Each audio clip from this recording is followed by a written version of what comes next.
Hello everyone, welcome back to the Supreme Banking Classes. Supreme Banking Classes के इस YouTube channel पे आप सभी का बहुत बहुत स्वागत है। लास्ट जीके की सीरीज़ के वीडियोस में मैंने आपको क्वेश्चन 10 तक के कवर करवा के दिए थे। इस वीडियो में मैं क्वेश्चन नंबर 11 से कंटिन्यू करने जा रहा हूँ, तो कृपया वीडियो को पूरा देखें। आपको ज़रूर बहुत इम्पोर्टेंट इन्फॉर्मेशन यहाँ पर मिलेगी और वीडियो को आपको पूरा देखना है। क्वेश्चन नंबर 10 के बाद में क्वेश्चन नंबर 11 है, Galileo was an Italian astronomer. आप सब लोग इनके बारे में जानते हो, गैलीलियो के बारे में। ये एक इटालियन एस्ट्रोनॉमर थे।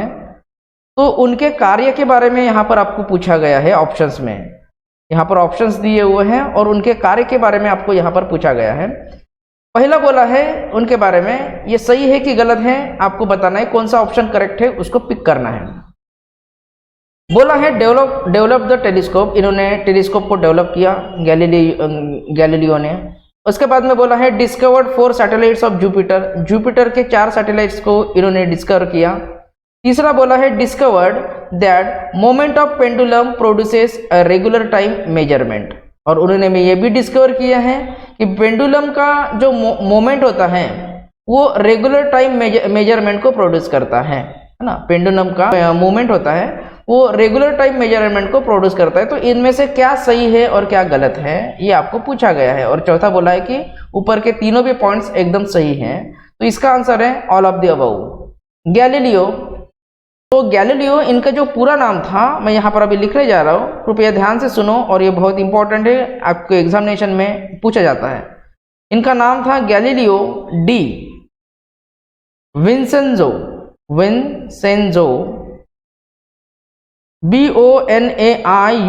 बोनाउटी डी गैलीली। इस तरीके से इनका पूरा नाम है, Galileo di Vincenzo Bonaiuti de Galilei. और इनको शॉर्ट में है ना गैलीलियो गैलीली बोला जाता है, यानी कि ये फर्स्ट वाला और एक लास्ट वाला नाम इनको जनरली बोला जाता है, बट बेसिकली और सिंपली इनको गैलीलियो ही बोला जाता है। तो इनका जन्म 15 फरवरी 1564 को हुआ था और ये इनका स्वर्गवास 8 जनवरी 1642 को इनका स्वर्गवास हुआ था। तो ये जो टाइम पीरियड है उन्होंने बहुत सारी डिस्कवरीज की है इस टाइम पीरियड में। तो देखो ये एक्चुअली गैलीलियो जो थे ये एक इटालियन एस्ट्रोनॉमर थे, साथ में ये फिजिसिस्ट भी थे, है ना, फिजिसिस्ट भी थे ये साथ में। उसके बाद में एक इंजीनियर भी थे, बहुत अच्छे इंजीनियर भी थे ये। और आफ्टर दैट इनके बारे में इनको पॉलीमैथ भी इस तरीके से बोला जाता था। अभी देखो ये कहाँ पे बॉर्न हुआ है, तो पिसा सिटी है ना। एक पिसा जो है वो एक सिटी है, वहाँ पर ये जो है बॉर्न हुए थे। हर्बीज कॉर्पस एक्ट 1679 है ना। इसके बारे में जो नीचे आपको ऑप्शंस दिए हुए हैं उसमें से कौन सा ऑप्शन सही है? हर्बीज कॉर्पस एक्ट 1679। ये इंपॉर्टेंट क्वेश्चन निकल के आ सकता है आपके एसएससी के एग्जाम्स के लिए, आपके एमपीएससी के एग्जाम्स के लिए, या फिर आपके यूपीएससी के एग्जाम्स के लिए, या फिर कोई भी आप एग्जाम्स उसको प्रिपेयर कर रहे हो, बैंकिंग सर्विसेज एग्जामिनेशंस, किसी के लिए भी कोई भी एग्जामिनेशन में इस तरीके के क्वेश्चन जो है आपको बहुत इंपॉर्टेंट मतलब कि हो जाते हैं आपके लिए। अभी देखो इसमें बोला क्या गया है वो एक एक करके समझते हैं। States that no one was to be imprisoned without a writ, writ or warrant stating the charge against him. फिर से एक बार, states that no one was to be imprisoned without a writ or warrant stating the charge against him. इसको आप अगर बोलते हो हिंदी में इस तरीके से, यहाँ पर इसमें कहा गया है कि किसी को भी उसके खिलाफ आरोप बताए बिना, है ना, आरोप बताए बिना, इसको रीट बोलते हैं, ठीक है, आरोप बिना बताए बिना, ठीक है, रीट या वारंट के बिना कैद नहीं किया जाएगा। कैद नहीं किया जाएगा मतलब कि जो वारंट बताए बिना किसी को भी कैद नहीं किया जाएगा, ये पहला बता रहा है उसके बारे में, हर्बीज कॉर्पस एक्ट 1679 के बारे में। सेकंड बोला गया है provided facilities to the prisoner to obtain either speedy trial और रिलीज इन बेल। आपको पता है बेल पे छोड़ा जाता है कैदी को। तो ये बोल रहा है कि किसी भी कैदी को शीघ्र सुनवाई या जमानत पर रिहा करने की सुविधा प्रदान की जाएगी। ठीक है, यानी कि जमानत पर किसी को भी रिहा किया जा सकता है, ये इस एक्ट में यहाँ पर लिखा गया है। और तीसरा बोला है कि सेफगार्ड, देखो सेफगार्ड यानी कि ऑब्वियसली कैदी के बारे में ही होगा। सेफगार्ड द पर्सनल लिबर्टीज, यानी कि जो पर्सनल स्वातंत्र है ना एक कैदी का, उसके बारे में सेफगार्ड के बारे में, उसके सेफगार्ड के बारे में यहाँ पर डिस्कस किया जा रहा है। Of the people against arbitrary imprisonment by the Kings order, यानी कि जो राजा होगा है ना, उस जेल का जो जेलर होगा, ठीक है, उसके आदेशों द्वारा मनमाने ढंग से कारावास विरुद्ध, है ना, मनमाने ढंग का कारावास वो नहीं कर सकता है। उसके विरुद्ध जो है लोगों की जो स्वतंत्रता है, यानी कि जो वहाँ पे कैद लोग होंगे उनके स्वतंत्रता की रक्षा की जाएगी, ऐसा यहाँ पर तीसरे इसमें बोला गया है। तो हर्बिस कॉर्पस एक्ट के बारे में ये तीनों भी पॉइंट जो है वो ट्रू है। इसका आंसर है ऑल ऑफ द अबाउ। ठीक है, मैं थोड़ा सा इसको और एक्सप्लेन करके आपको बता देता हूँ कि ये जो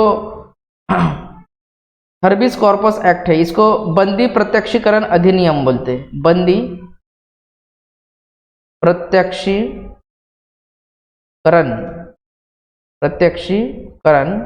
अधिनियम, ठीक है, 1679, ये इसको इस तरीके से हिंदी में आप बोल सकते हो। ये एक्चुअली किंग चार्ल्स जो थे, किंग चार्ल्स एक ना किंग थे, किंग चार्ल्स सेकंड, द्वितीय, इनके शासनकाल के दौरान जो है इंग्लैंड में संसद का एक अधिनियम जो है ये था। अभी इसे देखो, इसे बंदी प्रत्यक्षीकरण संसद के रूप में जो है माना जाता है, जैसे कि यहाँ पर मैंने बताया, इनको बंदी प्रत्यक्षीकरण अधिनियम है ना, इसके रूप में जो है इसको माना जाता है। जो बंदी प्रत्यक्षीकरण के जो विशेषाधिकार थे, रिट थे, ठीक है, उसको परिभाषित करने के लिए और उसको मजबूत करने के लिए जो है इसका निर्माण किया गया था। ओके, तो इसके बारे में ये इतनी इंफॉर्मेशन है 12th क्वेश्चन के बारे में। थर्ड क्वेश्चन एक साइंस फील्ड से रिलेटेड है ये भी। Exposure to sunlight helps a person improve his health because, यानी कि सनलाइट अगर आप उसमें एक्सपोजर करते हो, यानी कि या फिर सनबाथ वगैरह आप लेते हो, है ना, तो वो ये बोल रहा है कि ये पर्सन की ओवरऑल हेल्थ इंप्रूव करने के लिए किस तरीके से हेल्प करता है आपका सनलाइट। यहाँ पर दिया गया है the infrared light kills bacteria in the body. जो इंफ्रारेड लाइट होते हैं, है ना, सनरेज में जो इंफ्रारेड लाइट होते हैं वो बॉडी के बैक्टीरिया को किल करते हैं। दूसरा बोला है कि resistance power increases, resistance power जो है बॉडी का वो इंक्रीज करते हैं। Pigment cells in the skin gets stimulated and produce a healthy tan. Okay, pigment cell जो है ये स्टिमुलेट होते हैं और एक हेल्दी टैन आता है सनलाइट से। और ultraviolet rays convert skin oil into vitamin D.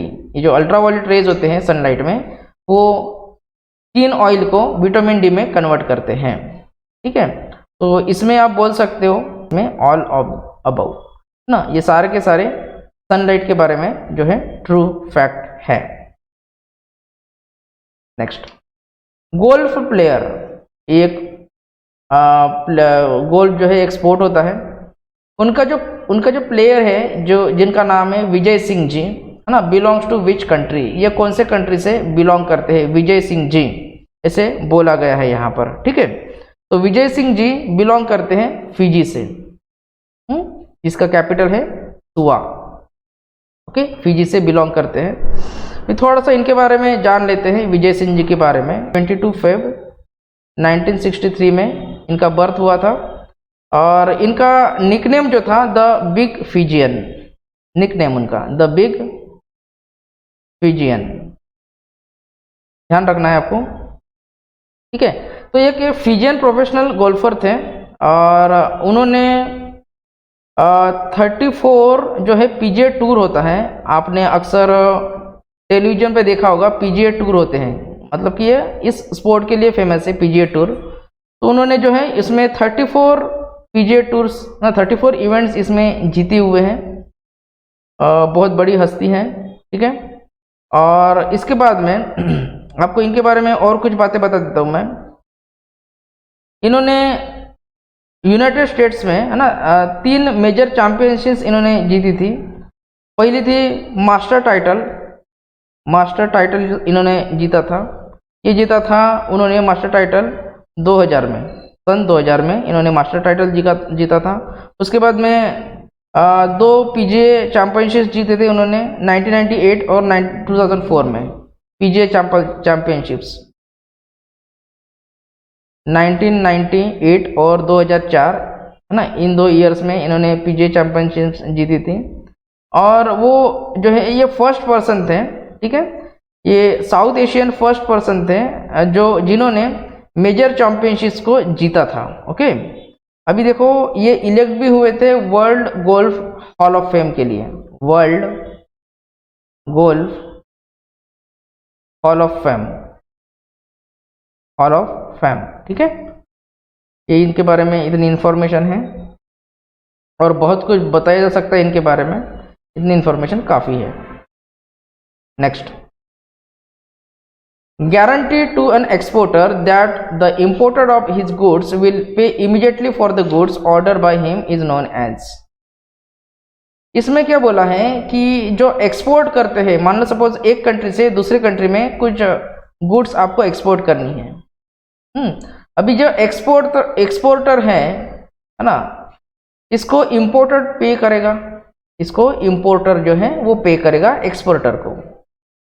जैसे ही अपने गुड्स को एक्सपोर्ट करता है दूसरे इंपोर्टर को, ठीक है, तो देखो उसकी गारंटी उसको मिलनी चाहिए कि ये इंपोर्टर उसके चार्जेस बराबर से पे करेगा, या फिर इंपोर्टर को भी गारंटी होनी चाहिए कि एक्सपोर्टर जो मैं उसको पे कर रहा हूँ वो जो गुड्स मेरे को भेजने हैं वो बराबर से भेजे। तो इसी की गारंटी जो लेता है उसको क्या बोलते हैं, है ना। इसको इमीडिएटली पे भी होना चाहिए एक्सपोर्टर को, जो भी इंपोर्टर को उसने भेजा है उसको इमीडिएटली पे भी होना चाहिए उतना फंड, है ना, जितना पैसे में उन्होंने इंपोर्टर को वो चीज़ बेची है।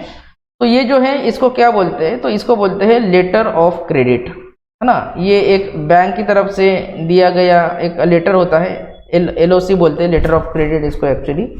ओके, तो ये बैंक देता है, जनरली लोन्स के पर्पज में ये काम आता है आपका letter of credit. Okay, loans में ही जो है आपका लेटर ऑफ क्रेडिट काम में आता है। इसको साख पत्र बोलते हैं, हिंदी में बोला जाता है इसको साख पत्र।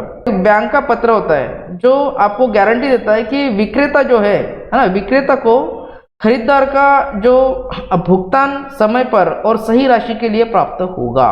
फिर से एक बार मैं रिपीट कर रहा हूँ, विक्रेता को, है ना, मतलब कि जो आपका एक्सपोर्टर है, ओके, इसको जो खरीदार होता है ना, इंपोर्टर जो होता है, उसका जो भुगतान है, मतलब कि इंपोर्टर ने जो पैसे पे किए हुए हैं ना, उसको सही राशि के साथ में जो है प्राप्त होगा। इस तरीके से ये गारंटी देता है।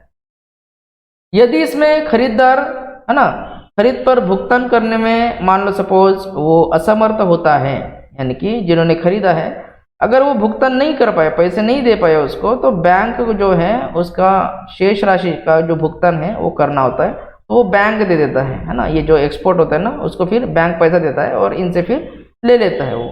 तो आप बोल सकते हैं कि एक सुविधा है ना, एक वित्तीय सहायता के लिए जो अनिवार्य रूप से एक आप ऋण बोल सकते हो और उसके रूप में इसको पेश किया जा सकता है। ओके, कठिनाई होती है कि अलग अलग कानून है, दूसरा देश है, तो फिर वो बराबर से पैसे पे करेगा या फिर नहीं करेगा, इसकी गारंटी जो है LOC लेता है, लेटर ऑफ क्रेडिट लेता है। तो ये थे आज के क्वेश्चंस। तो मैं कल आपको कुछ नए क्वेश्चंस के साथ में मिलता हूँ। धन्यवाद, थैंक यू सो मच।